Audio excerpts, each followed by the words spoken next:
Hello. We haven't done it for a while.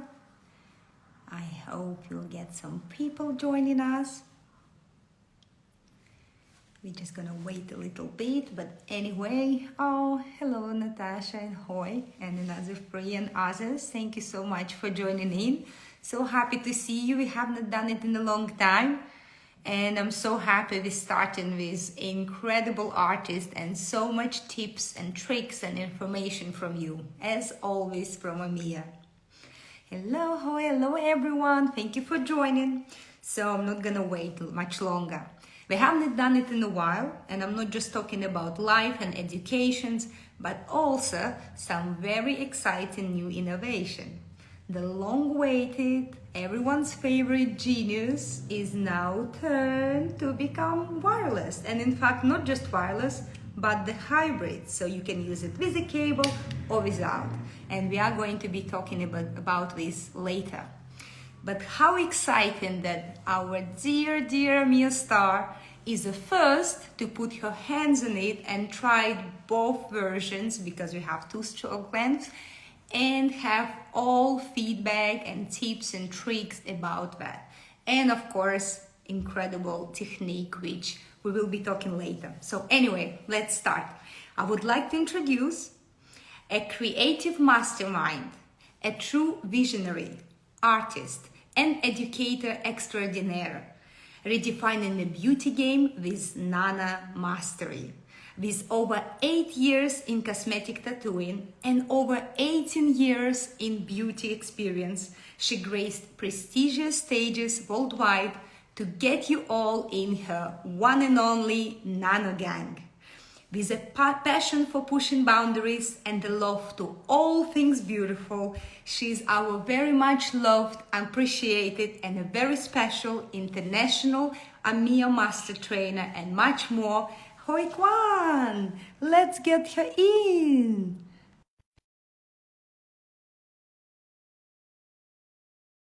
Finally, we're doing it. I accepted it. Let's just wait a little bit more. Hi guys, hi everyone. Hello. Hey, how are you? I'm good. How are you? I'm good. It's been such a long time and I'm so excited we started it finally, and you find time to do that, which I know you're a very busy lady doing your beautiful Nano art. So thank you. No, thank you for having me, and we're excited today to chat about all the new things. I feel like Amia, all of us have been a little bit quiet because we've been doing a lot of work, but now I think we're ready to share with you guys what we think and what's coming and what you guys should be expecting from Amia and myself over the next little while. Oh, totally. I mean, you are the trendsetter. I mean, who doesn't know now Nano Mastery or Nano Blazing? It's all thanks to you. And the best part is how come you're the first who actually get your hands on this very long-awaited wireless machine, not just in 3.0, but also 2.5 stroke length. So you have them both. So you really know what you're talking about, which is incredible. Nobody still, I think, have both versions ever. Yeah, it's been fun. It's like going to Sephora or like going to a candy store. So I always love trying new products. So I can't wait to share my experience so far with you guys.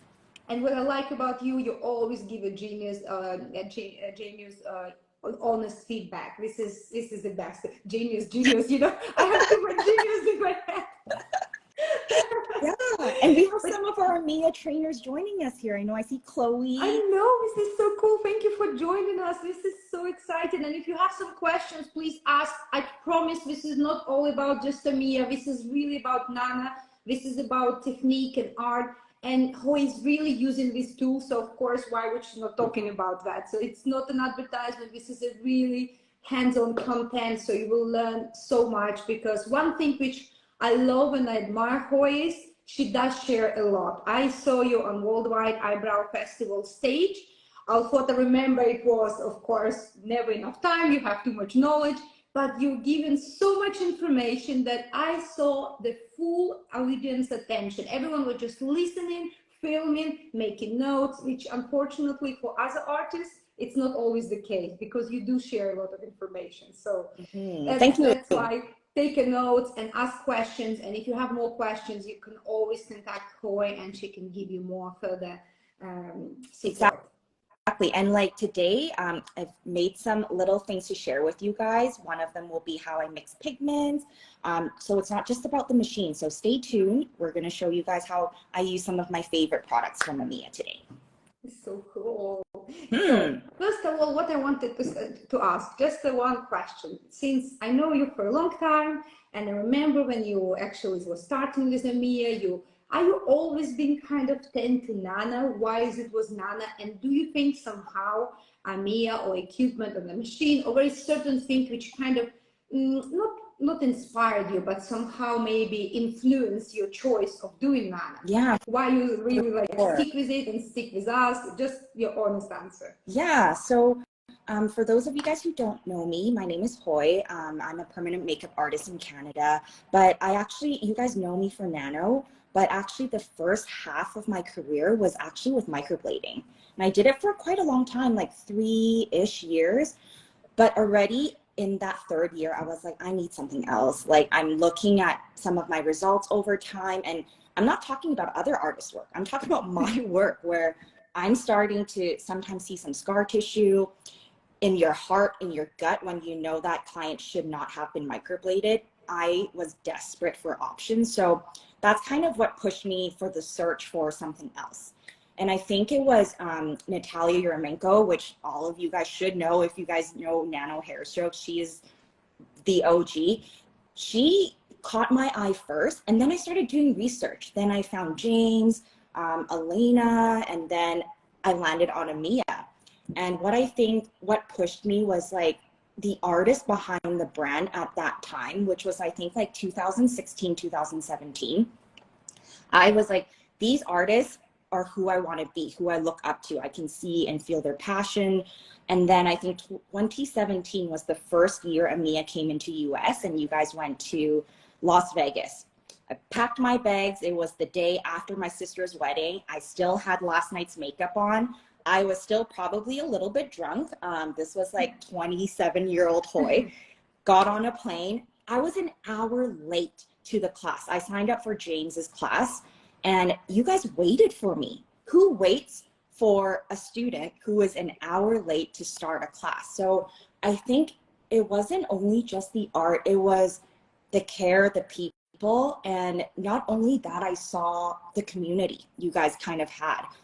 It was David, Elena, and James. All of you guys, all of them spoke different languages, but they were communicating, talking about what they were doing. So when I saw that, I was like, I want to be that. I want to be with these people. I can feel their heart, even though I don't speak the language.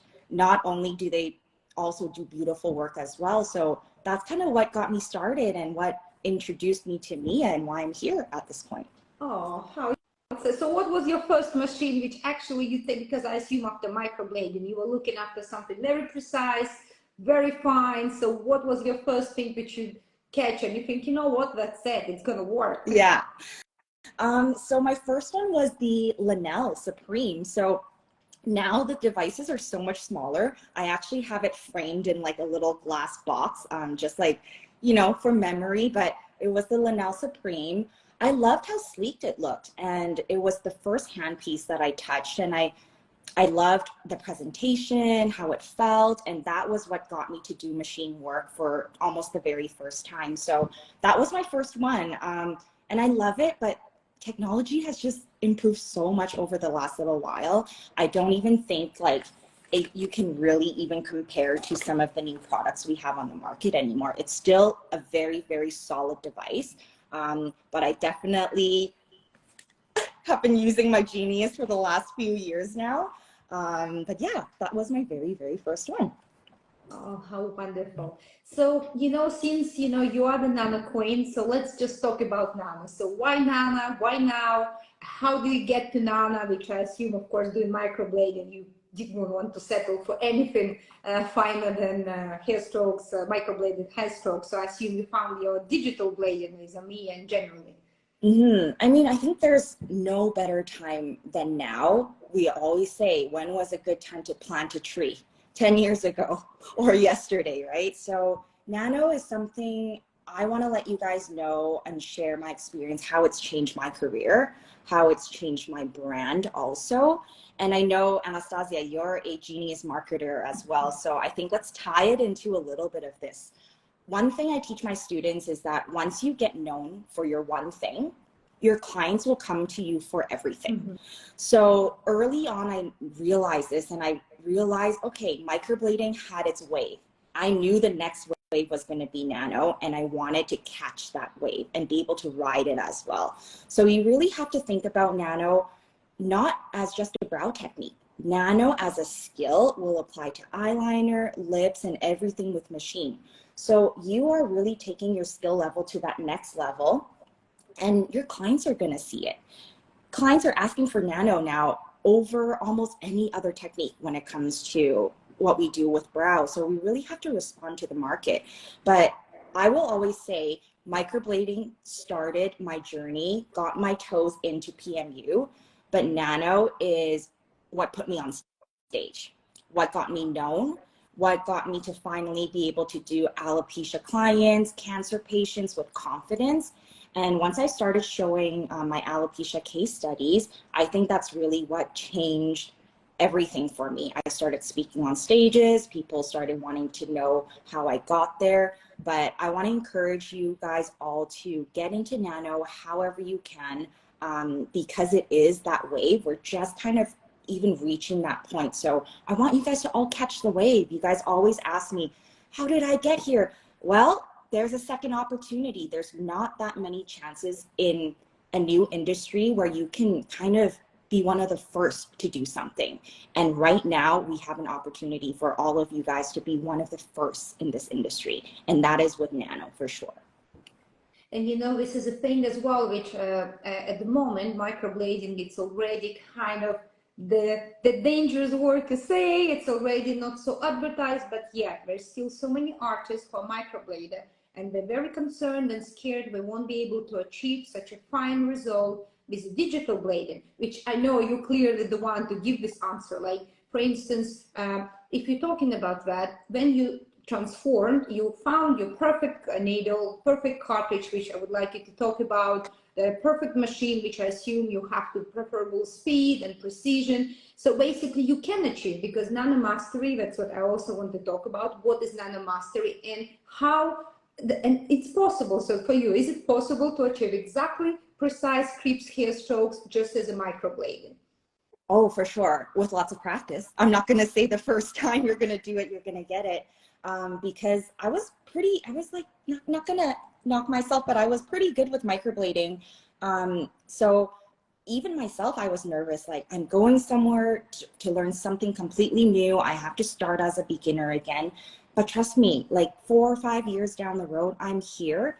I'm not the most experienced nano artist. I think most people, when we were at the Eyebrow Festival, were 2 times, maybe even 3 times the amount of time of when I've been doing it already. And people always ask, like, how did I get there so fast? I'm like, you put in the work, you're gonna get there. If you really want something and believe it, you'll get there.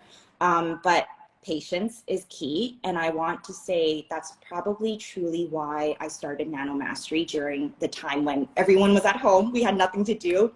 People couldn't travel to me to do classes, but not very many people know, but that month when we were closed was actually the 1-year anniversary of my dad passing. Mm-hmm. And I think when I went to Eyebrow Festival the first time, or the first time, like he had just passed that month. So it was kind of a full circle moment. He never got to see this part of my career. And so Nano Mastery wasn't actually created for students. It wasn't even created for you guys. It was created for me to be able to show, like, he's going to feel me. I'm going to be able to take Nano Mastery on stages to help other people head on a road to mastery. And what that means is that you have to decide to do the hard things in life. The easier one, everyone can do it. If everyone can do it, what's so special about it, right? So Nano Mastery is perseverance. It's you taking the first step and understanding that if you take step by step, you're going to see yourself achieve the successes. But I'm also here to teach you that failure is a very, very good thing. You have to make some not so precise hair strokes in order to learn how to make precise hair strokes. But today, I think when we go into detail about selecting the perfect device for you, learning your needles, learning how to mix your pigment cocktails in a way to make it work for nano, that's going to be all the little bits of Nano Mastery. It's taking all the puzzle pieces, taking the things that work for you and your clients, and maybe sometimes the things I teach might not work for you. And you have to learn to decide, hey, you know what? That's not going to work for my clientele. I'm going to leave that alone. Or be like, hey, I really liked what that instructor said about that. It's going to work for my client. So I'm teaching you guys to critically think, because at the end of the day, you're with your client alone for like 3-4 hours. We're not here to hold your hand every step of the way. I'm here to give you all the knowledge that I have, but more importantly, I'm here to teach you guys how to think on the spot. When something goes wrong, are you going to keep doing the same thing, or hey, be like, hey, this isn't working, I'm going to change to something else? So that's what Nano Mastery is. It's a process. It's not the end goal. There is no end goal, because once you feel like you've done it all, I think that's when, okay, maybe we should challenge ourselves a little bit more. So it's possible, but it's about choosing the right device for your hands, learning how much vibration you can handle with that handpiece, selecting the right needle cartridges and learning the response, and then learning how to mix the pigments. So we're going to go through a little bit of everything like that, so you guys get a little taste of what Nano Mastery for us and what I do on a regular basis. So, well, I think it's probably a good moment to start. So while we talk about that, we can also speak more about your education. I know you offer 12 weeks education. Your online education is incredible. You also speak about products, which is obviously you're going to have a little like a taster session today, which is great. So starting with this super, because nano, obviously it's something very thin, something very crispy. So is it just cartridges, or it's all in combination? So where would you like to start? Combination. So to get those fine details, I think like when I was starting, my biggest mistake was thinking I need to use the finest needle to get the finest hair strokes. And then you sit there and you're like almost crying because like nothing's getting into the skin. I cannot even, if I can share how many times I've cried after or during an appointment, you guys will know that I'm not always that put together. So you have to go through a little bit of sweating, but what I realize is you have to choose the right needle for the right skin type. And I think that is what I realize over teaching. Many people don't know. They think that choosing the smallest needle is going to give you the finest result, but we're actually matching a needle that can penetrate the skin properly, so you can actually get the pigment to flow in there. So for example, thinner skin types can handle a thinner needle, or maybe even a little bit more of a flexible needle. So with needles, we can talk about tapering, which I think sometimes it can get a little bit confusing, but all you guys have to think about, tapering means just how the needle is sharpened. Sometimes it's just sharpened at the very, very tip, which is a shorter taper. So when you're using it, you're actually using the full gauge of the needle. If you're using something that has a longer taper, which is what I think nano artists prefer, it's sharpened and tapered all the way up, which means that it's a little bit more of a flexible needle and that you really feel the flex of it. But sometimes that might not work on people who have really thick skin or scar tissue. So you guys can see, hearing me describe things, there's a thought process in how you should be choosing your needles, but it doesn't have to be that complicated. Just think thinner skin types, usually you can use a thinner needle and also a little bit more of a tapered needle. Sometimes with your scar tissue cases, alopecia clients who have really, really thick skin in some parts, sometimes you might want to decrease the taper or up the size of the needle as well. So what I would recommend you guys do, if you guys have a variety of needles, you really have to play and understand what sound is that needle making, how is it depositing, how large is the pixel as well. So that's my little explanation of the needles, but I think my favorite one that I use most with the Genius system is my micro, and then my nano. Those are probably my most the microflow. The microflow, I love it. I love it. It's a So really how would good we compare the size. microflow and the usual micro? Do you really see, like, by the way, if someone doesn't know, the flow, it's a new range of needles which actually allow more color stay inside the tube. So Hoi will talk about it a little bit more. So would you say it's really, really has more color? So you, the Oh first, the first my person gosh, to ask. yes. So, I mean, Amia might kill me by saying this, but I think what we've always been frustrated with Amia in the past was it was such a precise needle. I loved it for that. But because PMU cartridges are smaller, the nozzle's a little bit smaller, it wasn't really holding a lot of pigment. So every stroke or two, you'll have to go and dip and get some pigment. And that's time. And that's you breaking your flow of movement. So any cartridge that can hold more pigment is going to allow you to work in longer spurts and be in flow a little bit more. So I call the flow cartridges kind of the Dyson of the industry, as in it takes the technology of the airflow. I don't know if you guys can see it here, but it actually coils. And what that coil is for is that it's drawing up the pigment in a spiral. It's holding it in that spiral, so it's not going to spurt out all at once. It's also a very controlled deposit. So what I noticed working with this needle compared to even my universal needles or some of the old ones is that I can get a solid 5 to 10 passes of pigment with this cartridge without wiping.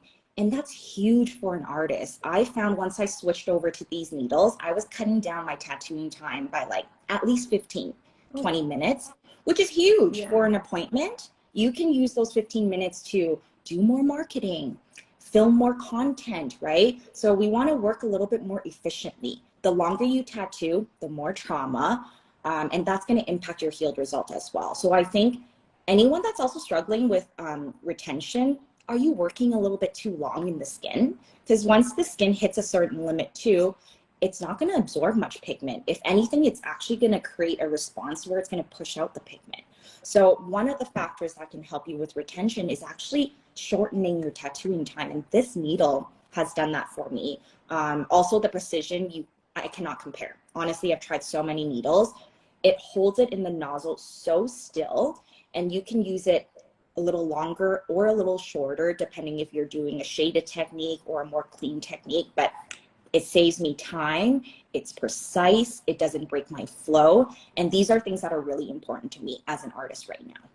So the micro is your number one goal. So you're pretty much using it for every skin, for alopecia clients, for everything. Most versatile because it's a longer taper needle, which means that us artists, nano artists, we love it for sure. But the size, it's a 0.33 long taper, which means that if you're using it on a thinner skin type, like I said, because it's a longer taper, sometimes you're just using the tip of the needle, which means that you're not even going to be using it at a 0.33. It's probably closer to the 0.3, which is still a really fine result.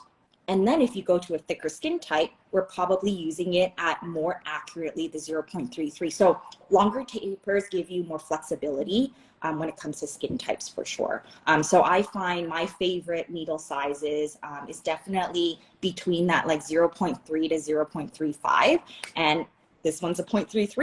So it's been great for a variety of skin types. The only time that I will say that I won't use this is previously tattooed brows maybe that have a lot of scar tissue, or you're dealing with very advanced cases, maybe it was through surgery scars or anything that's thicker, you might want to up it to the liner flow. But majority, I'd say 70 to 80% of my clients, I can go to my micro. Oh, so great. What a great explanation. Please remember, guys, the taper is everything. It's so important. It's not all about just the type and the thickness, it's also the taper. It does make a big difference, and it's important to know that, which is great that you are really speaking about all these little details, because in the end, we're not so little. We actually make a big difference. And the sound's different. When you use a longer taper needle, it has more of that like sound that you normally hear. Sometimes with the shorter taper, it's a stiffer needle. So the sound sometimes is a little bit different. The vibration is also a little bit different as well.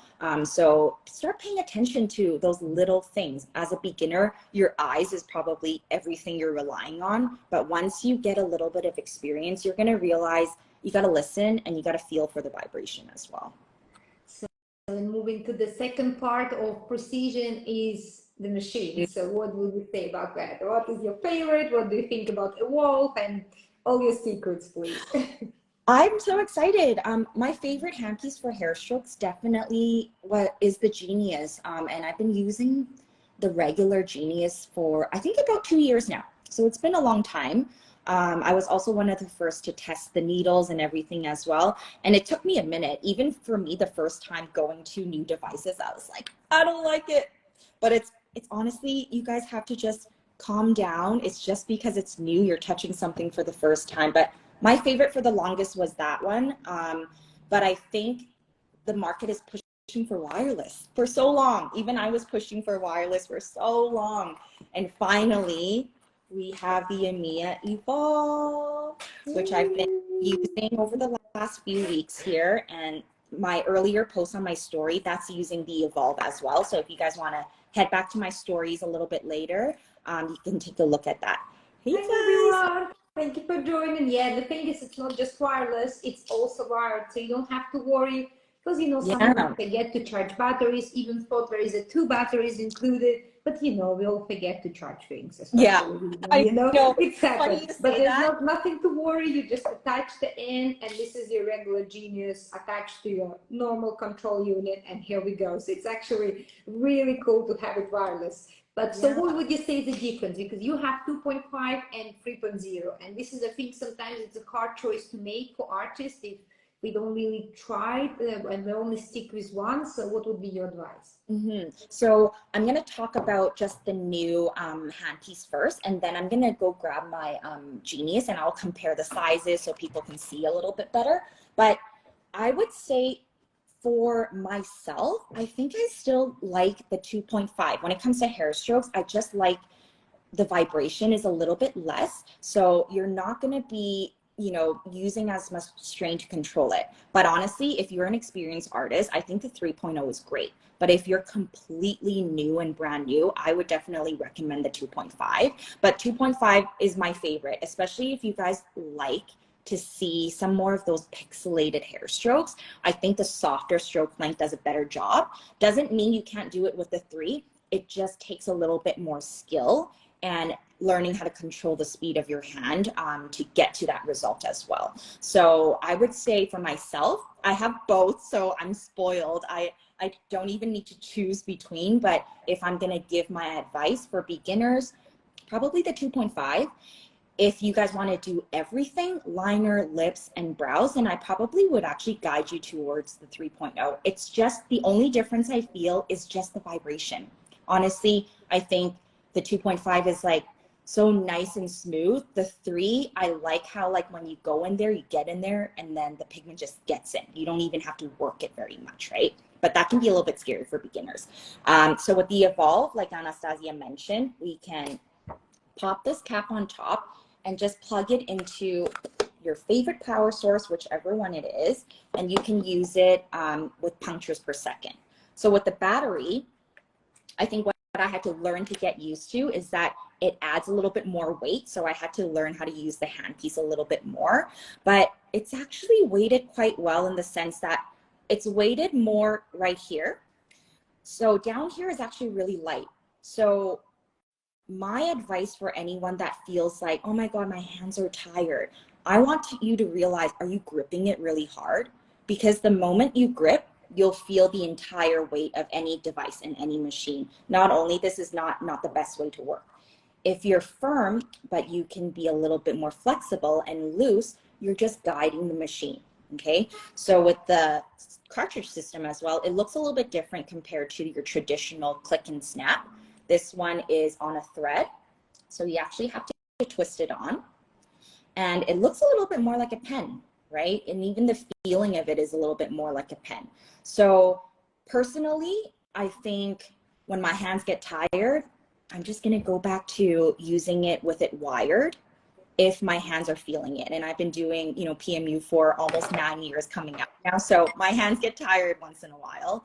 But when I want flexibility, like when I'm teaching, I've been loving the wireless option because I can just grab it and move around. So, you're not getting tangled by wires and all of that as well. And that also has allowed me to work with so much more flow, not having to think about the wires. But I think 2.5 is what I've used a bit more. But I'm going to start doing lips again, and I'm going to definitely be using the 3.0 for that one because I want to get the pigment in there a little bit quicker.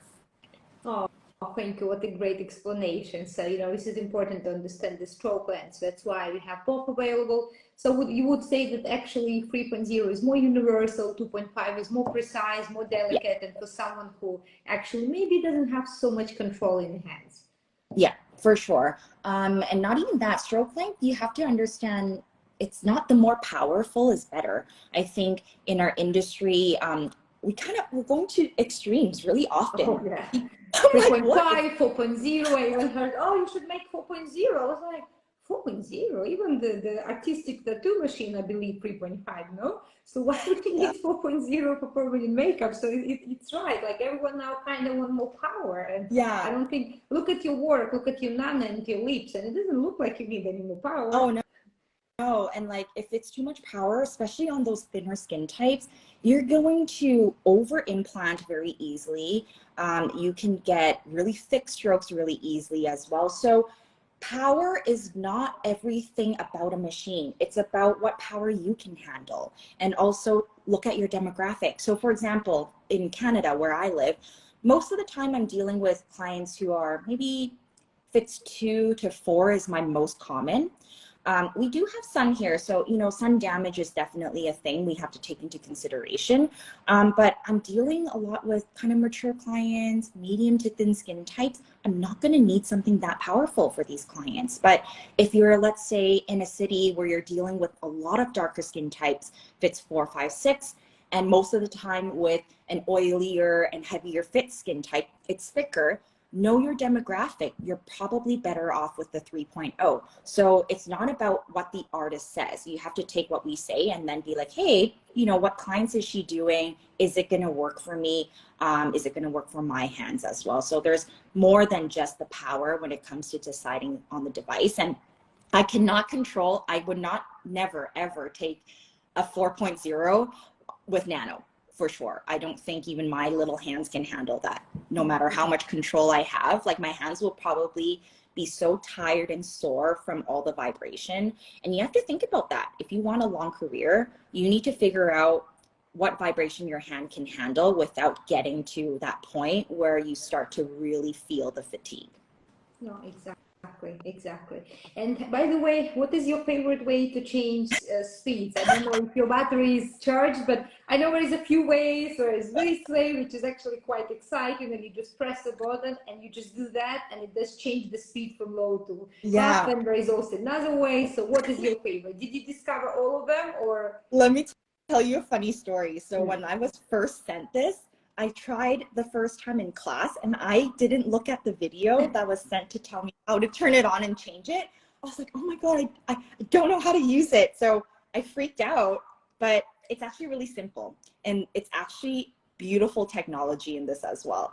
So I did something, I forgot to charge this. So I have to bring another battery. Give me 1 second. I'm just gonna go get that. So yeah, just if it has a 6A6 turn indicator, so basically you can change the speed without doing anything. You can just do it like that. So you can also do it more traditional way, but Hoi will show you later. It's quite interesting. Yeah, here she is. So the good thing about with Amia and that I'm able to work between 2 brands is that I can use a different battery, but the battery is exactly the same. So I'm just going to use this pink one to show you guys, but pops onto the top. What you want to do is you want to hold it down and count 1, 2, 3. And what you're going to notice is that it turns on, and the light, what it shows up is going to tell you how much battery is left. So when it's white, it's pretty much fully charged. I think you can expect like 75% to 100% battery. When it goes into a lighter pink color, you're probably around like half capacity for your battery. And then when it goes to like the danger, it's going to be red like that. So that's when you know that, okay, I probably need to charge it as well. So that's why it comes with 2 batteries. in your package, so then you always have one that you can keep on hand just in case something happens to switch it out. But how you turn it on, once you hold it down, when the light is on, it's on.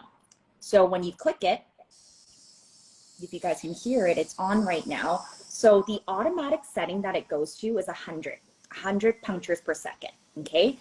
And what you want to do is whatever is facing up, and what I mean facing up is your button, whatever is facing up is going to change to that speed. So right now it's at 100. I want it at 60. So 60, I'm going to have it facing up. And I'm just going to hold it down ever so slightly. And then you're going to feel it change to whichever speed that you want, okay? So with that being said, it's pretty easy. It's really, really simple. When you turn it off, it's going to stay at that same setting unless you turn it off and then you have to restart it again. So when I go back on, it's at 60. If I want it a little bit higher, let's go to 150. I don't think anyone should be using the device at even like 140 or 150. You don't need to. It's super loud. And the vibration is wild. So this is the 2.5 and it's super powerful. So that's what I, by the way, talking about the speed, what is your usual speed for nano strokes? for nano, actually, I've been going between 60 and 70. So one of the lower ones, 60, 70, maximum 80 is probably where I work at when it comes to this device, okay? So even let's compare to the old one. So when I was using the Linnell, I was using it at 90 lowest, 100 and 110. It just tells me like the stroke length, it gives you more power. You don't even have to use it at like 90 or 100 with this device. With shading, I like to go a little bit higher. So when it comes to powder brows, you know, I'm usually between like 80, 90 to 100. But honestly, with hair strokes, especially if you want these softer pixelated hair strokes. So when you see my work, you're going to notice I have some thicker, more clean lines. And then in between, it's a little bit softer and more pixelated. So some of those more pixelated strokes, to get those nice little pixels, you want to go to a slower speed. So a lot of new artists think too, it's when it's not implanting or when it's not working, you're like, okay, I got to speed it up and turn up the power a little bit. You actually have to do the reverse. The slower it goes, the more the pigment actually goes into the skin as well. And the 60, it's actually the lowest speed setting here. So yeah, actually it does work really very, very wide. 60 is the lowest and 150 is the maximum speed. Yeah. So like, even if you can even relate it back to skin type. If you're doing it on a thinner skin type, go slow, dial your speed to the lowest. And if the skin can handle a bit more, bump it up to the next one up. So I recommend starting at 60, then you can dial it up after the first pass to 70, maybe 80 if you feel like the skin needs a little bit more. Like I said, every skin has a little bit of a different response. What I'm looking for is like that slight tickle between my stretching fingers, and that way I can decide if I want to work at 60, 70, or 80, but you really don't need to go much higher than that. And the question, so even when it's wired, you still use a usual speed is about 60, even if it's wired. Yeah. So on the machine, I go about, 70, I think is my most often. I do find like when I'm using the battery, it's a little stronger. I don't know why, but that's, I think, the one thing that I noticed between using it hooked up to the machine and between using the battery. 60 on the battery kind of feels like 70 on the actual machine. So, I mean, it's all off of the feeling. It's not going to make a huge difference if you use it at 60 or 70. It's relatively the same. But that's the one difference that I found using it with the battery and then hooking it up as well. And also, Zena asked how to buy in Lebanon. Guys, we have a distributor, so you can find them online called Amir Middle East, and you can actually get it from them. Oh, wow, what a great explanation. That's actually nice to see, because you're the first to actually have your hands in it. So it's good that you notice this. That's why it's important to practice in both of them. And if you think the battery give even more power, well, I think it's a good battery. I think I did a good job, right? Usually it's actually the other way around. We're on the face. It's not that thick, you know. Even body tattoos, like Anastasia said, the machines are like 3.5, 4 definitely max.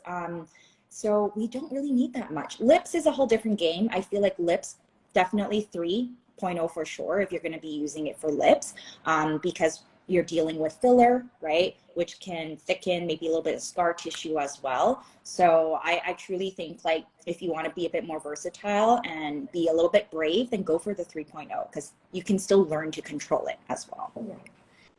Wow, that's so many good tips.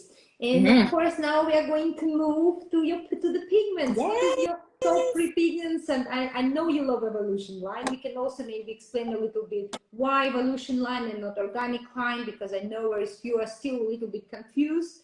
Why organic line, and also, as you know, now a big boom for organic pigments. And I don't think artists don't really understand like what is the difference of art and fashion.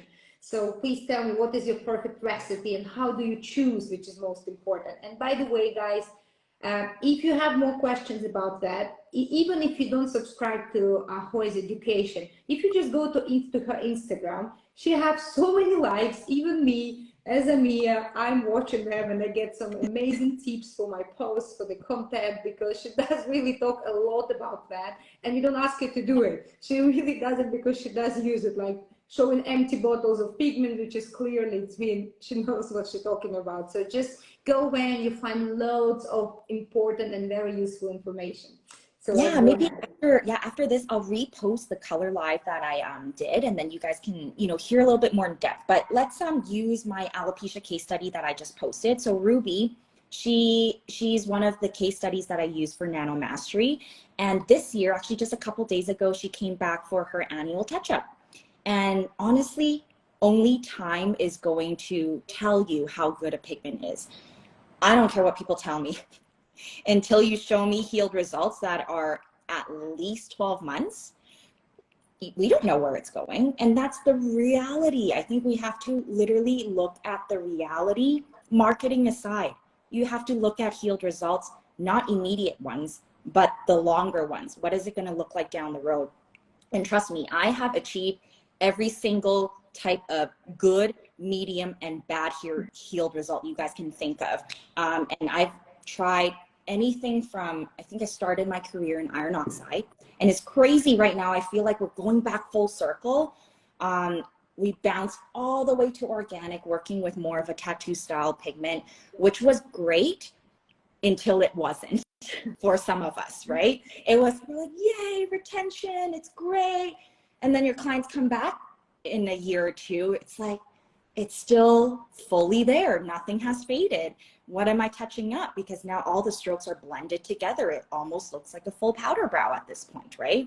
And then I think some of us got a little bit nervous. So then we're going back all the way to iron oxide without remembering what were the issues that we encountered with that too, which was brows fading extremely warm for some cases, maybe not having the longevity that you guys were hoping for. So we've now bounced from two extremes, and I've been very, very adamantly teaching my students that the best it's going to be the best of both worlds, which means that we need components from both the iron oxide and the mineral side, and a little bit from the organic side to create a balanced pigment. Now, how much organic? I think personally, if I could have control to adjust that, that's my preference, because with thinner skin types, I don't think you need as much of an organic component versus with more melanin rich skin, with thicker skin types, we need a little bit more organic components in there to make it last a little bit longer, to make it show up with that consistency. So I have two brands that I go between, but 80% of the time, almost 100% of the time for first session, I'm always going to be using my EMEA Evolution. And I'm going to explain why. It's not because I'm just an EMEA trainer. You guys know when you guys come into my training, I show you guys everything. I let you guys use universal devices, EMEA devices. I let you guys try not only this pigment, but another version of pigment as well, just so you guys know what's out there. And it's about learning about your tools. So today, we only have time to learn one tool. So let's chat about the EMEA Evolution. So with Ruby last year for the first time, because she's only 15, I did not want to put organic in her. Her face is going to change. It's going to grow. The style is going to change. So if you want flexibility, you really do not want to be going full organic unless you want it to last for a really, really long time. So for me, I picked sepia for her last year. and I used sepia and orange to warm it up. And it was a beautiful, beautiful result. And sepia, let me just swatch it for you guys here. I'm going to give you guys a little lowdown on how we select pigment.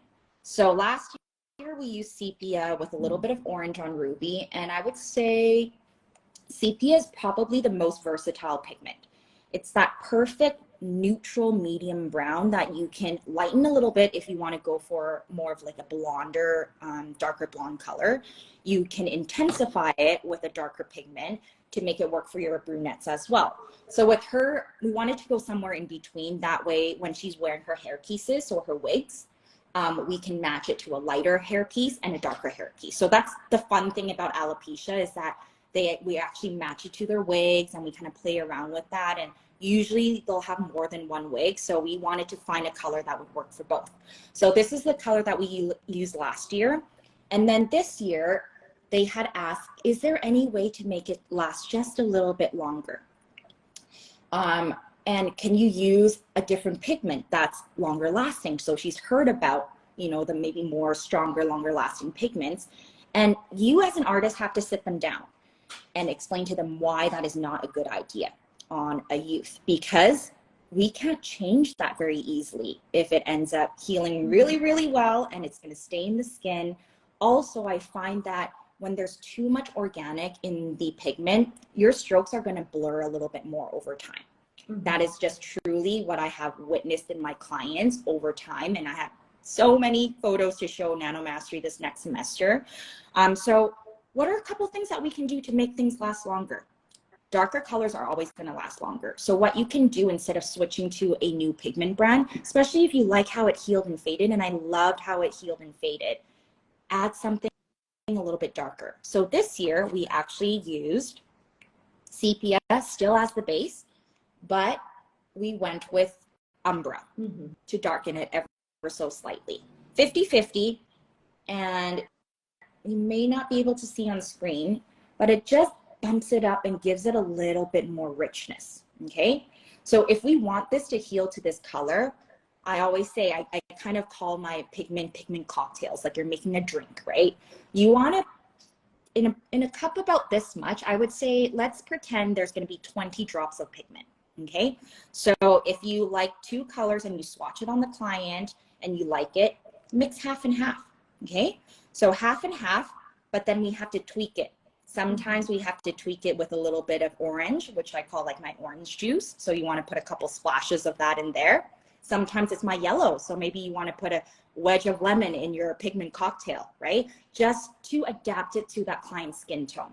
Anytime you do hair strokes, you have to modify, guys. We cannot be afraid of modification, but modification is actually a little bit more complicated than we think, because everyone just tells you to put orange into your pigment. But how much orange? How many drops of orange? Are you using 1, 2, 3, maybe even 4? So my rule of thumb is never go over about 15% of your full pigment. You don't want to be using more than 15% of your modification in there. Otherwise, you're going to head into, when it starts to fade, it's going to fade really, really warm. As some of the brown components and different colors start to fade out, you're going to be left with a little bit too much orange in your mixture. So how much orange also depends on the skin tone. So if your client's a little bit cooler, you're going to want to use a little bit more. So what more is maybe 2 to 3 drops. When someone's a little bit more neutral, kind of like myself, maybe it's only 1 to 2 drops. But this is going to add the richness that you're going to want to see. So this part I don't show my clients. I'm sorry if some of my clients are watching, because if they turn around and they're like, are you adding orange? Is that green in my pigment? So I show them up to this point.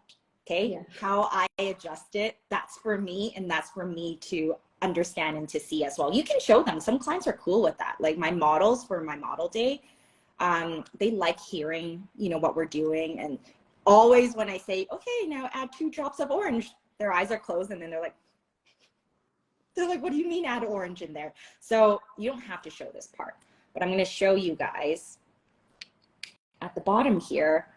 This is with orange, just 1 little drop of orange. It's warmed it up. It's gotten that like warm, nice chocolatey feel. that you need in order for hair strokes to heal properly and into that tone that you want, because it's not like makeup where it's sitting on top. It's going to shift. So you need to see enough warmth in there for it to heal neutral. So all pigments, no matter what, it's most likely going to look a little bit warm when it comes to hair strokes, but we have to learn the proportions. So counting drops of 20, typically in a cup like this, I'm going to put about 2 to 3 drops of diluter just to make it run a little bit smoother.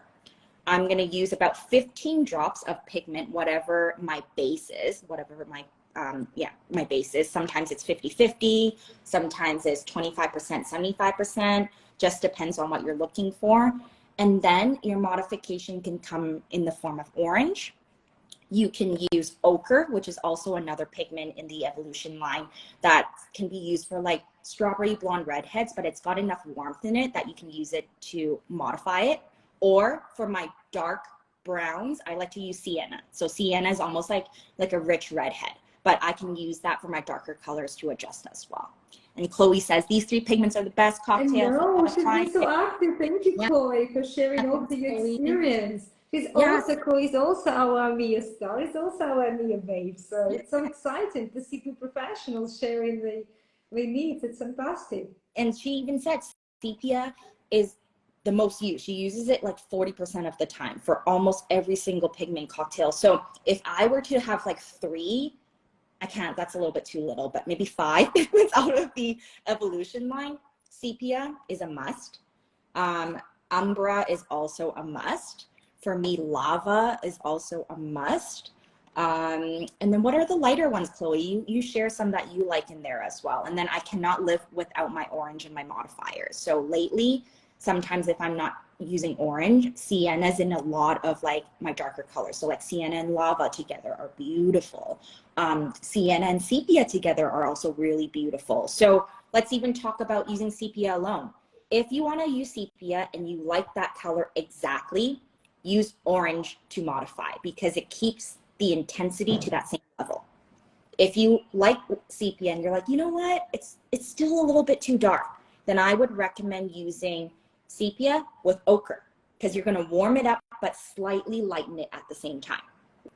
If you're like, I like sepia, but I want to make it, I don't want to shift the intensity, I want to maybe keep it but a little bit darker, then you actually might want to use sepia and sienna to modify.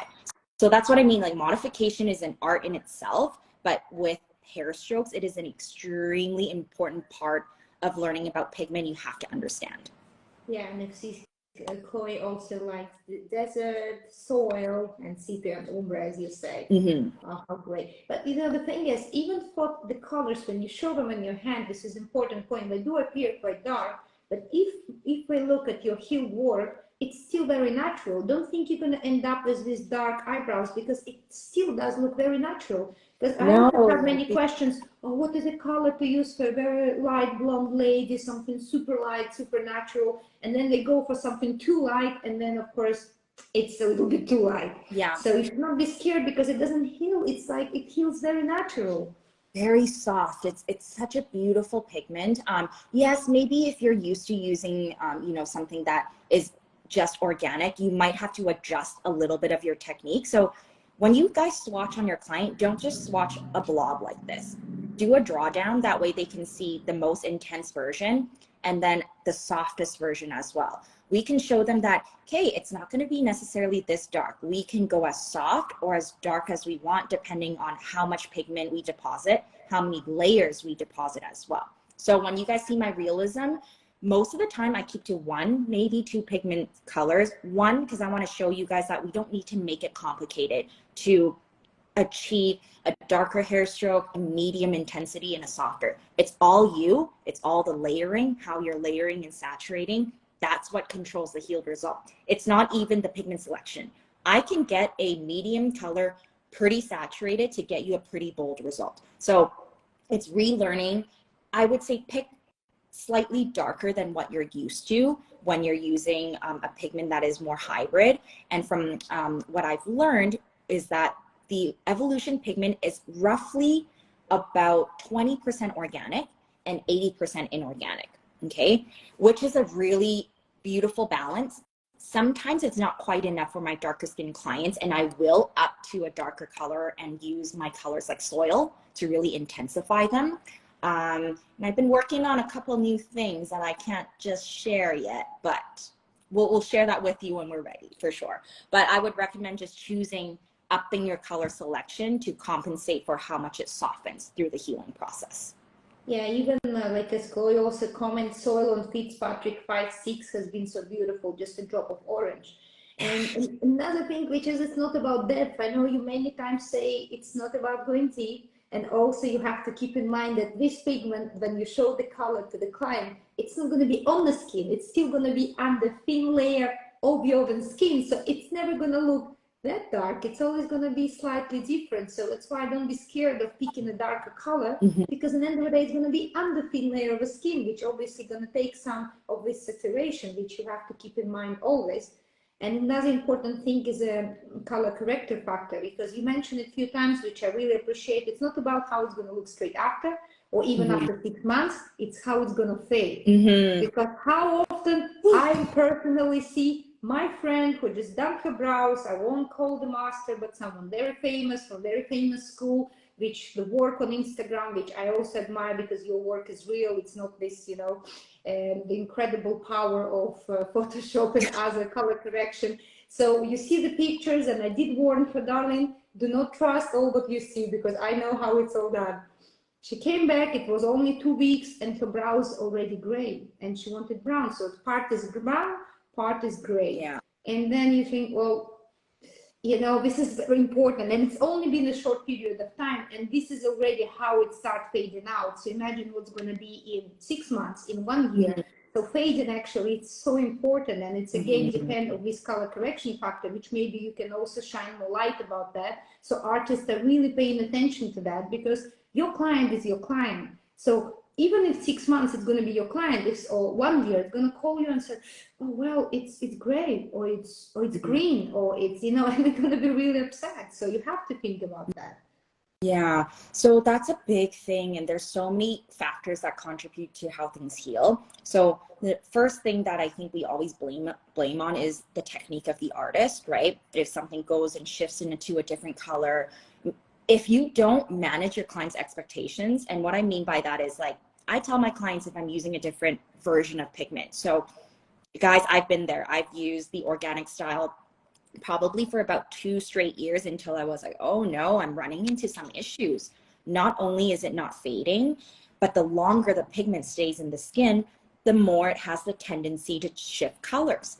And that's going to happen to anything, like a couch that's been out in the sun for a long time. It's going to fade. Sometimes it fades yellow. Sometimes it fades to a different color. So it's no different. Common sense, I love it. It's common sense, right? Your black clothes are going to fade, but sometimes it's not going to fade into a nice color because some of those weaker colors have left the skin, right? So our skin's just a filter. The sun, the UV is still going to get at it.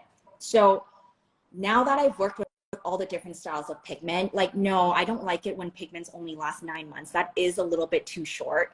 I'm aiming at about 18 months to 24 months when it comes to how long it lasts. Ideally, in 24 months, most of it is almost already gone. That way we can continue to do this technique without compromising the look of it. So a couple things that I realize is particle size.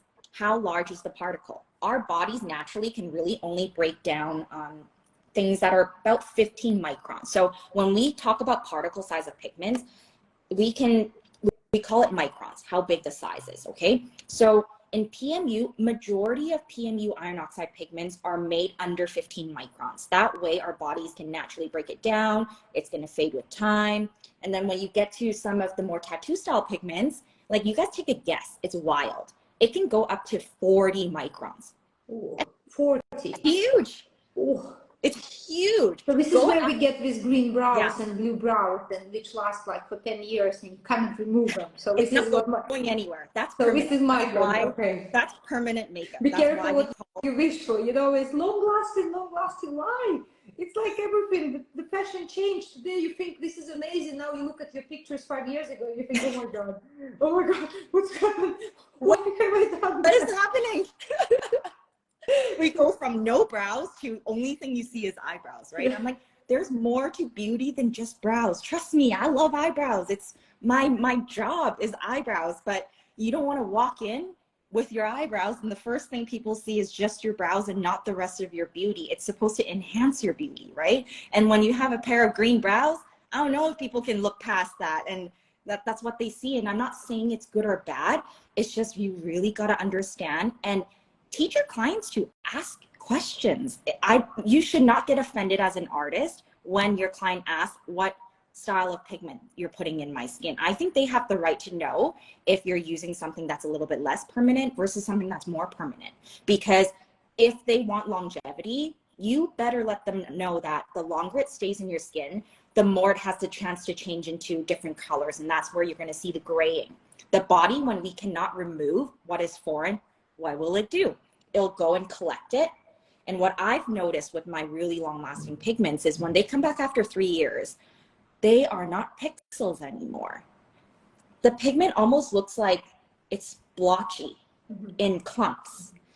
The body is doing something inside to make it look that way because it's not breaking down and it's not able to fade away.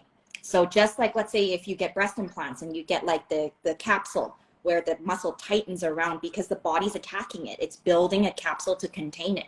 That's what it's doing to your pigment. So when you guys are noticing like little blotches of pigment coming together, especially in your powder work, that's what's happening. It's inside the body. It's creating a reaction. And the only way to remove it, obviously, is laser or saline. But saline is not always effective. It can always create a bit more damage because you're going to open the skin again. So think before you ink and ask questions. We will never get offended. If you get offended, I think then you're not doing your job properly. Never pretend like you know. I don't know everything. If a client asks me something I don't know, just be like, you know what, that's a great question. Let me get back to you. I'm going to do a little bit of research and ask my colleagues. There's no shame in not knowing. And it's okay to not know. But if you feel like there's anything in your career, maybe it's your technique, maybe it's your pigment selection where you feel nervous and shy, and maybe when someone asks you a question you feel insecure about, that's your cue to learn more about that topic and that subject as well. And this is a key as well, to be transparent. I like how you're transparent and honest with your clients, because I know everyone trying to get a gain, and some clients are not educated enough, not in the way of normal education, but permanent makeup educated. So of course we want something to last longer, but they don't understand that last longer sale point, it doesn't come with looking the same sale point. It's coming with all unwanted colors, shade, and then a very painful removal. And they don't understand. So I really think you have to educate. Well, okay, you want it to last longer. Yes, we can do it, but you have to understand in some years it's not going to be the same color. And show example, it's going to be maybe this or gray or green. If you're okay with that, which is fine, but also the fashion can change, your preferences can change. Is it really what you want? Or would you like to come back and have something amazing again, according, because the face features are changed, too much Botox, not Botox, another operation. And then, you know, you have to really consider these things. And this is you're not really saving money here. This is your face. No. And this is like, I think this is a lot of education, which I think you as ambassador have to be this honest, you know, honest artist to explain these things, to educate. And then I think the job of artists is going to be so much easier. And you can use the safe pigments and actually be happy and calm about your work. Like, oh, how it's going to be in a year? It's going to look fine because I know what I use. Yeah, exactly. And I think anyone that's health conscious as well, we live in a world where there's so many microplastics. And one thing I want to chat about too is swatch your pigments, let it dry, see the texture that it dries down to, because that is very, very telling of what components are in your pigment. And I'm not saying there's microplastics in pigments, because they'll never tell us, trust me. They'll never tell us if there is. But if it dries down and it looks plasticky, if it flakes off in sheets and it's hard, it's going to do exactly the same thing once it gets inside of your skin. It's not rocket science. Swatch it, let it dry. This one, still at this point, I can still fan out. It's still a malleable product. It's solidified a little bit more, but it's got flexibility in how it works as a pigment. When organic pigments dry down, it's like it flakes off. It's very hard. It almost flakes off in sheets. That's what it also is going to do underneath of the skin as well. So I'm not a chemist, but I can only talk from experience what I've been seeing. And guys, I'm going to post a removal that I just did on my own client. She's been with me for 8 years. She's gone through iron oxide, organic pigment. It is dark and it is gray.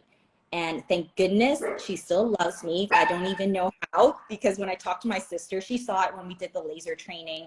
And she's like, I'd be so mad if I was her. I'm like, trust me, I'm mad looking at it too. Like, I'm crying and mad at the same time because it's my client. So I'll show you what it looks like with removal, because clients, yes, we can tell them, just remove it. It's not as easy of a process. It's 10 times more painful sometimes and 10 times more expensive. To remove $100 set of brows will probably cost you $1,000 at least. And sometimes it doesn't even work great because you don't know what we use. Someone used something, I don't know, it's like a poison, which just doesn't come out or really makes so much effort. And I don't understand how, like, I even meet some of the girls and I said, oh, I was a model at some place and we use this and that. And I'm like, do you realize what you've done? You saved, okay, 300, 400, 500. And you know what? How much you're going to spend to get rid of that. And I think you really need to understand, because it's not just there to stay for 1 or 2 days or a week. It's and you know what? I was just listening to you and thinking, my God, so much knowledge, and this is just a live. I mean, just a 1 hour live. So can you tell me what can people expect from 12 weeks of Nano Mastery? I mean, oh God, it's like a master in permanent makeup. A lot of fun. I want you guys, I honestly, I want this fun for both you, like the student and myself. So you cover all these topics, all these techniques. So all this is actually there. This is only like a small section, like my pigment live when it comes to Nano Mastery. So it's over 12 weeks. Every single week I go live with my students on Tuesday. So we have a little bit of specialty just like this. We talk about maybe whatever I'm working in the studio, like most recent case studies. I'll usually take those and be like, this is what I was doing. What would you do? We'll talk through pretty much the whole procedure and focus on different topics. And then what I like to do once a month is these 4-hour live trainings where I can really dive deep into each topic. The first one is all about nano. Second one, we dive into pigment. 4 hours of pigment, trust me, you guys are gonna love it. It's actually the favorite chapter. I always ask all my students, which one was your favorite part? And they always say it's the pigment live, because it's so much fun. You know, you're swatching with me, you're playing with the pigment. What I'm doing, you're doing as well. So then you can really see what I'm saying instead of just me talking at you. And also what's most special is the community. We're in actually a really private group chat. I don't put it on Facebook. I feel like sometimes when we can keep things a little bit more protected, people will have more honest feedback. I learned so much from my students, from pigments to everything they're using, and they're helping each other. So what we call the Nano Gang, I think, is truly what I realize. It's the people that make it really special. We have students from all across the world joining us, doing the same thing at the same time. So you guys really understand each other's struggles and you can really help each other as well. But every single week we tackle a different subject. We move all the way from doing, you know, more of a basic design and pattern at the beginning, and then we finish off with doing alopecia and realism. So I see it as like you're going back to school with me for about 12 weeks, except we are discovering what the Luxury Nano Life is all about. For me, my Luxury Nano Life is I can be in any city I want to teach Nano Mastery. That is my goal. And I want to be able to travel to take Nano Mastery to more stages so you guys can experience it live. But for you guys, I want you guys to figure out what Luxury Nano Life means for you. Is it working 2 days? So you have 3 days with your children, you can pick them up from school. Is it working so you can buy that $1 million house? I don't care what your goal is. My goal is to help you get to that goal.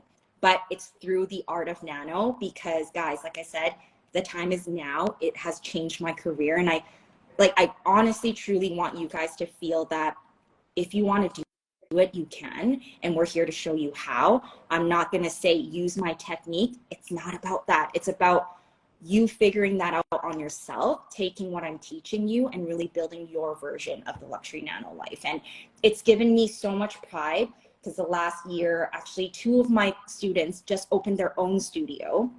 and they're now teaching as well. So they're taking Nano Mastery and they're doing their version of Nano Mastery and passing it on. But yeah, that's what it's all about. It's about community. It's about commitment to something and really deciding to go for it, and pushing past all the hard parts. And we're here to do it with you, and you don't have to be alone. And it's about creativity. It's about creativity with art, with how you're building relationships, how you're going to build an authentic brand, which is the last part that we do is marketing mastery. I'm actually so passionate about now because I've seen really amazing artists not be fully booked, but when I started, if you look back, my work was not great. And trust me, like it wasn't great, but I was fully booked from day one. So now I really want every single person, no matter if you're a beginner, intermediate, advanced, you guys can get fully booked. You guys can create that version, whatever it is for you. But Nano Mastery has helped a lot of students get to that point, and I hope that I can help you guys in Nano Mastery 6.0 starting in August. And the thing is as well, what I noticed, even your virtual training are very unique. You really have a unique way of teach people. I know it's not easy, and maybe few people are concerned, but from what I see from your video, from your posts, from the way you teach, it's quite unique. So how did you find this uniqueness? What is this, what is your secret of virtual training which actually make it so effective? It's not just people who attend your courses live learn. Actually, I know you have a successful stories of your virtual students who actually does amazing. Mm-hmm. So what's unique about it, I feel like it's the connection that we can build so we can ask honest questions. I think it's really easy in a world like, right now, even with threads, with Instagram, I think people are sick of marketing in a traditional sense. Like, I think what I really thought about is like, I hate selling you guys like 10 courses. I don't like doing that. I don't like being like, hey, you can learn this from me, but if you want more, let me give you that. I want to give you everything that I know to set you up for success. So I think the uniqueness about it is that nothing's left untouched. If you have a question and you want to ask it, we're here to be vulnerable to really create solutions, right? I'm not here to tell you just to use a pigment just because, but let's figure out why I'm using it. So I think understanding your why, no matter in business, in your brand, and even in learning, first we have to understand why, which is the cognitive part. So there's 3 parts. There's understanding the technique, maybe why we're moving this way, why we work at an angle, why we work at the 90. And then when you apply it, physical mastery is step 2. You cannot get to physical mastery without understanding what you're doing, okay? So first is cognitive. Then you're going to want to build some muscle memory and get physical mastery. And then I think the most important part is emotional mastery, not only for yourself, but managing your clients and your business and the emotions that will come from it. You're going to feel defeated sometimes. You're going to feel like maybe this isn't for you. When you hit your first hurdle, maybe you're like, this is too hard for me. So with not just the technique, but you have to understand what you're doing, master it physically, and then master your emotional home as well. So you can really enjoy this wild career. I'm not going to tell you there's no ups and downs. It is wild. This industry is so awesome, fascinating, fun, but I have felt the highest of highs, the lowest of lows, but now I'm realizing this is life. I would rather feel the high and the low instead of living like this. Yeah. Most courses, when it's one-dimensional, where they just record and you buy it online, I see it as one-dimensional. Yeah. I'm taking you guys through me struggling. You're going to see me struggle in my appointment, and then I'm going to be like, hey, maybe I need to switch my needle. Maybe I need to switch my angle. You're seeing me critique myself in real time. So I've learned to also be very vulnerable. At the beginning, I wasn't as vulnerable. I wanted to show like a perfect version of me, as an instructor, my work and everything. But I show some of my crappy work. I show some of the stuff that comes back and I have to correct. I have to show that maybe I made a wrong decision and it didn't work. So I think that's what's unique about it, is that it's hard to find real vulnerability and being like, I screwed up. Help me. What can I do? Many of you guys will hide those photos in your camera roll, so no one will ever see them, ever. But Nano Mastery is about getting down, getting real, and being like, these are what results we can see. What can we do the next time, right? So I think it's grown into this. It didn't start out this way, but I'm proud that it's gotten me to be this version of an instructor, and we can have fun. Like, I love my specialty. You, me, and Marie, we love drinking We love to have a together. good laugh. We love dancing. So I hope from virtual we can meet in person at some time. But even if you don't, I will always set you guys up with great trainers around the world. My flex is that I know a lot of amazing people all around the world that if you do my online training and you can't come in person, let me send you to Chloe in Montreal. Let me send you to James in Brazil. Let me send you to Elena in Berlin or when she's in Russia. So connections is key, and making a real friend in this community is hard. We can have a lot of friends virtually.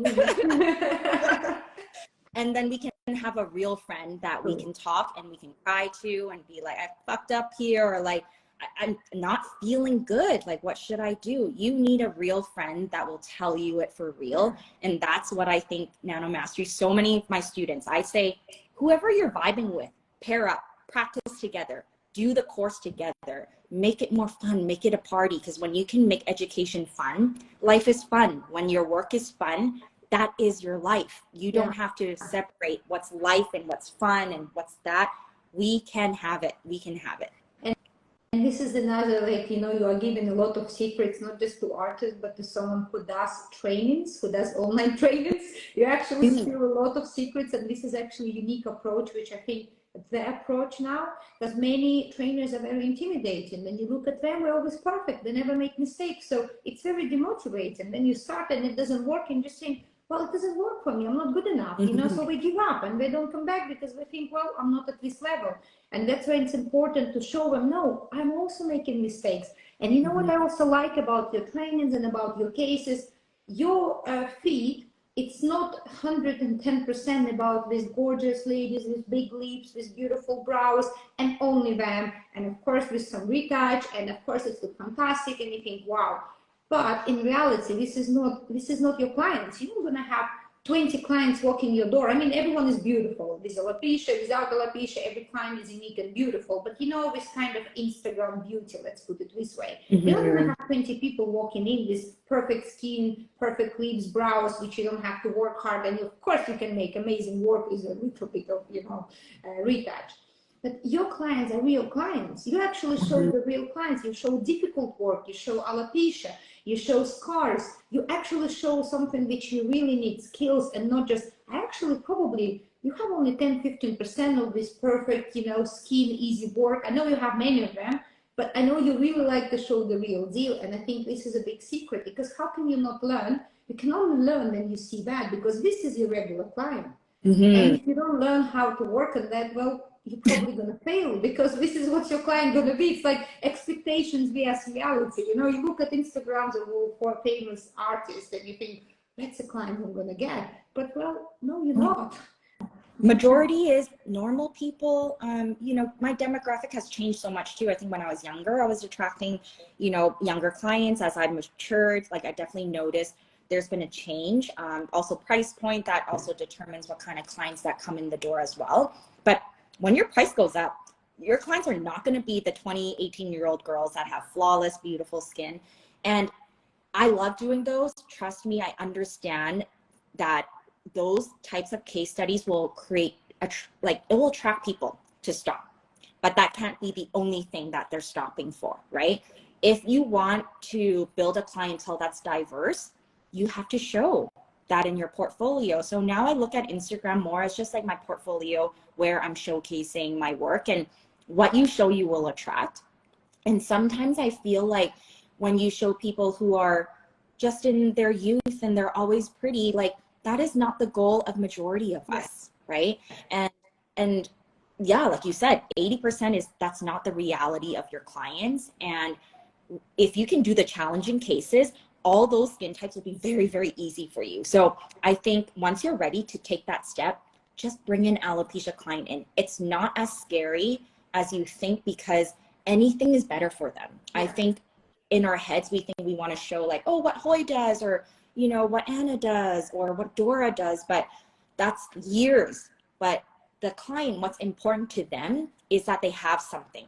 So now we miscommunicated. You misunderstood what their main goal is. It's just to have something and wake up. In your head, your goal is to deliver perfection, but that is not business, right? That is not actually business. That is not even branding. And when you don't understand the pain points of your clients and what they're actually looking for, then you're going to say no to a lot of things that you should be saying yes to. Yeah. So I encourage every single person, the feeling you get from doing an alopecia, it will change the way you feel about your career, and it will change your career. So no matter where you are, I encourage, take on a difficult case study.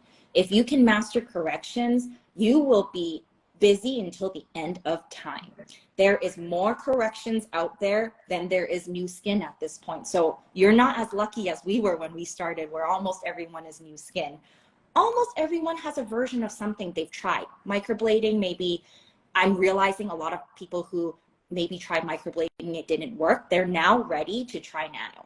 So we're getting a wave of people coming from, I tried microblading, it wasn't my favorite, maybe it didn't work, but now I'm ready to try nano.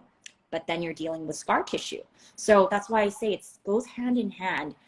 You have to work on the more difficult things to really get this technique, because the technique makes you work on easy skin, difficult skin, scar tissue, and that's just something I could not do with microblading. It's not bad.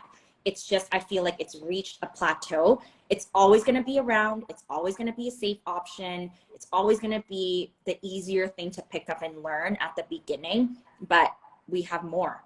Clients are demanding more. So you can be an amazing microblader. No problem with that. I'm not saying there's an issue, but I think if you're asking us why we're successful, if you're asking us how you can get on stage, if you're asking us how we can sell out trainings, adapt, be flexible, and just play, have fun. It doesn't have to be as serious. You just have to be willing to try and be able to admit to your own mistakes and be honest with yourself. And I promise you, no matter where you go with this industry, you're gonna feel fulfilled if you do it with your heart. And this is, I think, your very special, precious, and unique point. Your personality, your selling point, your just your business. I think the honesty. You know, this is, I really think it's very rare. You hear all the life. You never make up things. You just tell the truth. You say what you feel, and this is incredible. That's why your education is very special. Your work is special, and I think this is the key. It's very, like, nowadays permanent makeup changed so much, and honesty is lacking. And I also think as a Mia, you know, I'm very loyal to the brand, because I also like, even working with them, even working this product department, be honest. If something doesn't work, we say, you know what? We're not going to release this product because we're not happy with that. So we're going to take longer. Yes, it's going to, you know, it's bad for us, but we're going to take longer until we take it perfect. And I know maybe I should not be saying that, but I think this is incredible. You don't just take things out there because you just need to sell. You feel responsibility. Same with pigments. We don't write like it's going to last forever, or 5 or 10 years. No, we're going to take long lasting, but we not promise 10 years. We not promise it's not a tattoo pigments. And I think this is important. You must be honest. Yeah. Because without that, you have a lot of problems. You have a lot of clients who you need to correct. And this is actually lacking, our industry become lacking that a lot, because this, you know, marketing stories are becoming worse and worse. It's not gonna, and marketing like that doesn't work anymore. And like, it hasn't worked on me for a long time. I don't get sold on things very easily. And I think people are waking up also, like the traditional marketing is just not working like it used to. And I'm sure all of you guys can feel it. But I think authenticity, you know, I'm not saying that I don't represent that. It's just in moments when it's stuff like this, you have to be, and I'm still learning as well. But I think we're fixing a lot of problems because we weren't honest, not only with ourselves, you know, sometimes we're afraid to speak out because maybe someone will point a finger. And I've learned that, you know, maybe sometimes it's better to be quiet, but then when I'm just, it's just gonna pull the industry down, I have to speak up. Like, I just cannot do that anymore, because we've worked so hard to build up this amazing industry over the last 10 years where it's just finally starting to mature and people actually see us as professionals. But if we don't change the way we develop product, if we don't give it a long enough testing time where we can see the results and work on the kinks and really fix those things, who's fixing it? You. you as the artist, not me. I'm not fixing your stuff. You have to fix it. So I think out of all of that, like, I think us trainers, we have to change. We have to change the way how we deliver everything. But I can't wait till we get to see you in person again. Where do you think we're going to see each other again? Well, actually, yeah, this is the thing. Where we're going to see you live in 2024, and what is new for Hoi Education? I'm sure you're already brewing something else. You never stop. Every year we see something else coming. So what is new for Hoi Education? And then we're going to see you in 2024. Yeah, 24. It's already coming. Yeah. So it's already almost half of the year is Yeah. done. More than half of the year is done. So this year, Lance and I are finally getting married. So I'm not doing as much crazy traveling. Oh, congratulations. How many years you've been together? We just celebrated our 5th year in engagement, and we will be together for 14 years very soon. 5th year engagement and 14 years. Wow, it's I'm sure this is definitely the marriage for life now. You know, you take some time to to make sure, right? For sure. So it's been a long time coming, and most of you guys know that Lance works very closely with me in the business, and I wouldn't change it for any way. But you guys ask me all the time, how can we get my partner to come into my business and help me? Be careful what you ask for. It's taken us a lot of work to get to that point, but I'm really excited to celebrate this year because I feel like we've grown into very different people, even probably compared to when I saw you last. Both of us have had to make a lot of changes, and we kind of had to sit down and kind of get real with ourselves, you know. But I'm excited to celebrate with family. It's going to happen in November. It's going to be very private because I feel like I show a lot of myself regularly with what I do, that I wanted this moment to be just for him and I, and really special with our family. So it's going to be in November, but you're going to see me online. If you can't meet me in person, join us in Nano Mastery. I'm going to let you guys know too that we've extended our early access pricing. I'll revisit that at the end. In person, join me in an in-person class. I'm going to be focusing in Canada because I believe in the Canadian market. We're small, but we're mighty. Okay, we're small, but we're mighty. I want you guys to come visit Canada because it's a pretty cool place. And then hopefully next year I can get back to some of the amazing festivals. I feel like people are now ready. You guys are ready to travel, to have fun, to connect. So hopefully we can see you in Europe, maybe. We have something special though. You're right. You're absolutely right about that. Marie and I, and we're going to tell you guys really soon. Marie's we're planning something. Atkins Beauty Glam Studio from Miami, also our dear friend. Yeah. She's not joining us, but she will see it later. So yeah, tell me. Yeah, so I don't think I can say it just yet, but watch out, follow both of us, and we're going to create an experience that's not only fun, educational, but also it's just going to be a lot of fun. So hopefully you guys can join us, and that'll be for 2024. Oh, that's good. Yeah. I'm excited. It's so cool. Thank you for giving this little sneaky peek. Oh, wow. Oh, you know, I can talk to you for hours. I cannot believe how much time and knowledge and precious advice you gave to us. I feel like, I hope I can save this video, cut into little segments, just like focused on this, because we covered so many topics and I didn't even expect we're going to do it. So I can repost it and give all this valuable information to all our followers, and I really, really appreciate it. This was incredible. Even for me, I learned so much from you, and you can see it's really coming from your heart, and I love you and your family and Lance. I know you were such a strong couple, and I really believe your success is something special. It's coming out of love to work, love to your clients, love to each other, and love to educate people. So this is really wonderful. I'm really, really grateful, and I wish you all the best, and I'm sure we're going to see you much more.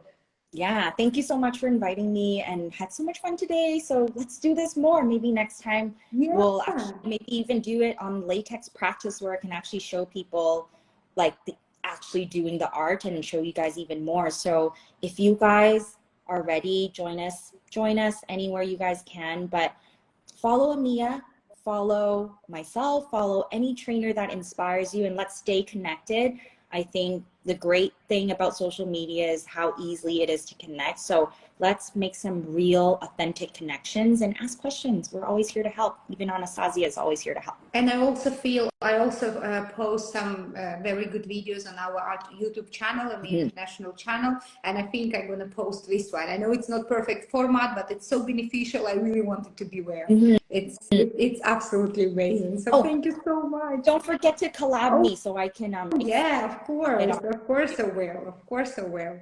Oh, thank you, my darling. Thank you so much. I'm so grateful. And yes, here we go. This is officially launched. If you have any question, it's on sale in our online shops and through distributors. So yes, it is. Let's tell them And where it they is can buy compatible it. with all Genius cartridges and your existing power unit. So you don't have to buy extra things. Yeah. So before you guys leave, if you guys are buying from US, make sure you use our code HOITATTOO10 for your checkout to save 10%. But if you guys didn't know, if you join Nano Mastery, I give you guys 22% off. Ooh. 22. And that's because it's only special for my students, because I've been lucky to create this amazing relationship with Amia that I can give you guys 22% off. So join us anywhere, but go shopping, go have fun. Can't wait for you guys to show us the art you guys create with the Amia Evolve. Thank you. Thank you so much. Thank you, my lovely. So, well, have a great, it's a day for you. Have a great day. And I hope I see you very soon. Thank you so much. See you guys. Mwah.